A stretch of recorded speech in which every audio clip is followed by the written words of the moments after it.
Radhe Radhe friends, चलिए आज हम सुनाते हैं सकट महाराज की कथा। और कथा चलिए हम करते हैं आरंभ। किसी नगर में एक कुम्हार रहता था। वह उम, एक बार जब उसने बर्तन बनवाकर आवा लगवाया तो आवा नहीं पका। परेशान होकर वह राजा के पास गया और बोला कि महाराज, ना जाने क्या कारण है कि मैं आवा में बर्तन की आवा पक नहीं रहा है। राजा ने राज पंडित को बुलाकर कारण पूछा। राज पंडित ने कहा, हर बार आवा लगाते समय एक बच्चे की बलि देने से आवा पक जाएगा। राजा का आदेश हो गया। बलि आरंभ हुई। जिस परिवार की बारी होती है वो बच्चों में से एक बच्चे की बलि देता है। इसी तरह कुछ दिन बाद एक बुढ़िया के लड़के की बारी आई। बुढ़िया के एक ही बेटा था तथा जीवन उसके जीवन का वो सहारा था। पर राजा की आज्ञा कुछ न- नहीं कुछ नहीं देखती। दुखी बुढ़िया सोचने लगी, मेरा एक ही बेटा है, वह भी सकट के दिन मुझसे जुदा हो जाएगा। तभी उसने एक उपाय सूझा।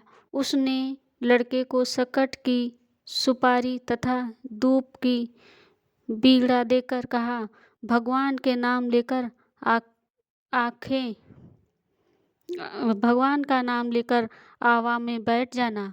सकट माता तेरी रक्षा करेंगी। सकट के दिन बालक आवा में बैठा दिया गया और बुढ़िया सकट माता के सामने बैठकर पूजा प्रार्थना करने लगी।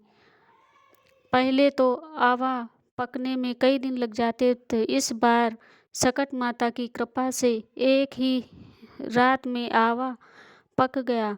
सवेरे कुम्हार ने देखा, हैरान रह गया। आवा पक गया और बुढ़िया का बेटा जीवित व सुरक्षित था। सकट महाराज की कृपा से नगर के अन्य बालक भी जी उठे। यह देख नगरवासियों ने माता सकट की महिमा स्वीकार कर ली। तब से आज तक सकट माता की पूजा और व्रत का विधान चला आ रहा है। प्रथम कहानी समापन के बाद चलिए अब हम कहानी दूसरी कहते हैं। एक बुढ़िया थी, वह बहुत ही गरीब और दृष्टिहीन थी। उसका एक बेटा और बहू थे। वह बुढ़िया सदैव गणेश जी की पूजा किया करती थी। एक दिन गणेश जी प्रकट होकर उस बुढ़िया से बोले, बुढ़िया माँ, तू जो चाहे वो मांग ले। बुढ़िया बोली, मुझे तो मांगना नहीं आता, कैसे और क्या मांगूं। तब गणेश जी बोले, अपनी बहू बेटे से पूछ कर मांग ले। तब बुढ़िया ने अपने बेटे बहू से कहा, गणेश जी कहते हैं तू कुछ मांग ले। तब बुढ़िया ने अपने बेटे से कहा, गणेश जी कहते हैं तुम कुछ मांग लो, बता मैं क्या मांगूं। पुत्र ने कहा, माँ तू धन मांग ले। बहू से पूछा तो उसने कहा, नाती मांग ले। अब बुढ़िया ने सोचा कि लोग तो अपने मतलब के लिए ही बात कर रहे हैं, अतः उस बुढ़िया ने पड़ोसन से पूछा तो उन्होंने कहा, बुढ़िया तू अब थोड़े ही दिन जिएगी, तू ना धन मांग और ना नाती पोता मांग, तू अपनी आँखों की रोशनी मांग ले, जिससे तेरी जिंदगी आराम से कट जाएगी। इसी पर बुढ़िया बोली, यदि आप प्रसन्न हैं तो मुझे 9 करोड़ की माया दो, निरोगी काया दो, अमर सुहाग दो, आंखों की रोशनी दो, नाती दो, पोते दो और सब परिवार को सुख खुशियों से भर दो और अंत में मोक्ष दो। यह सुनकर तब गणेश जी बोले, बुढ़िया माँ, तुमने तो हमें ठग ही लिया।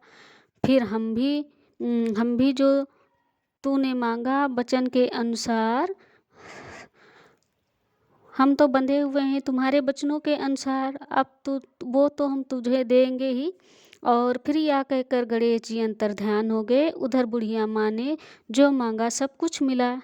गणेश महाराज जैसे तुमने उस बुढ़िया माई को सब कुछ दिया वैसे ही सबको देना और सभी की रक्षा करना। गणेश भगवान की जय।